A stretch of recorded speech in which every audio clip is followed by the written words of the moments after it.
a lot of the conversations about tension within the Melbourne Games community comes from this idea that we don't actually have enough people to support the number of spaces, right? So if you imagine a small village of just 50 people and 2 people have the same birthday, it doesn't really make sense, they think, because they're friends with everyone in the village, to have their birthday parties on exactly the same day, exactly at the same time.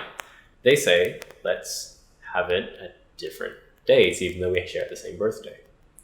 If you had a huge city of 1 million people, you are going to get birthdays at the same time. So it's a question of scale.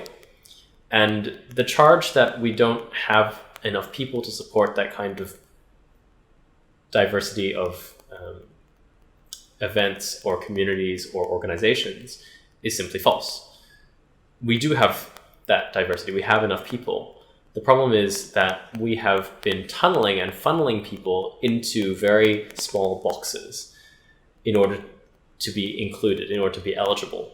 So, for example, if you wanted to get the Screen Australia grant for making games, which was available for a very short period of time, then you also had to be someone who had made a game before and had worked as a video game producer for at least 2 years, and all of these ridiculous requirements that nobody really could meet. There are 3 ways in which power is utilized or evinced.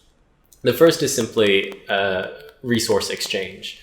You might say, I have a lot of money and I will give you that money in order for you to do a thing. So I'm offering money. Or I might withhold, for example, a good thing.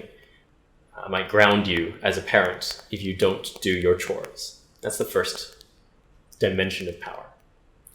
The second dimension of power is a bit more insidious. It's about who's in the room.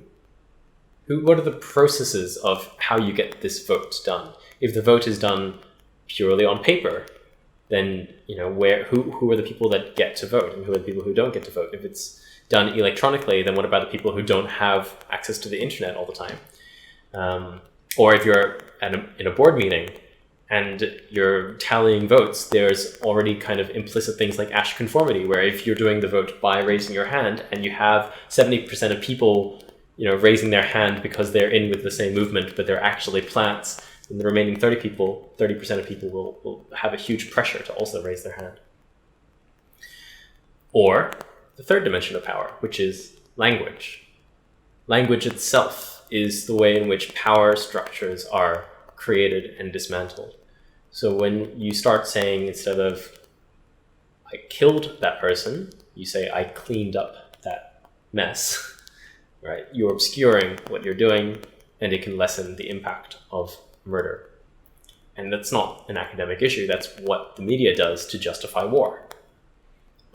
Luckily, we don't have to deal with that dramatic scale, but we do have to deal with contend with the fact that our industry is complicit in capitalist structures that also encourage a whole bunch of other systemic oppression, whether it be racism, sexism, homophobia, etc. And it's particularly prevalent, this linguistic ableism as well, when we use words that have etymologies but also very recent histories and presence.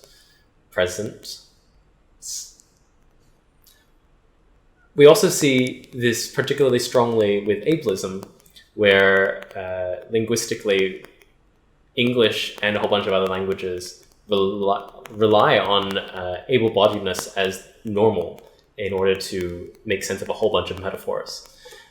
This is built in structurally. For example, the etymology of video, as in video game, has a link with idea, right? Video, ideal, like ideomotor. And so you see in a whole bunch of Latin-based languages, when you say, I see, it means I understand, even though they're not actually the same thing at all.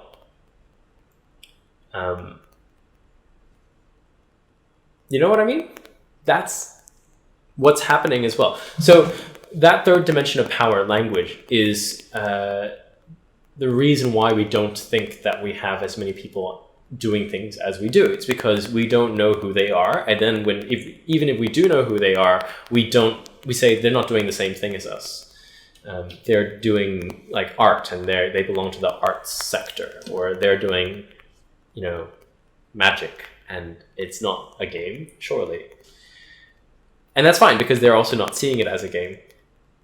But I think there's some very fascinating results when you start loosening those definitions and taking a Wittgensteinian perspective, rather than putting things into boxes, see the relatedness of objects and disciplines.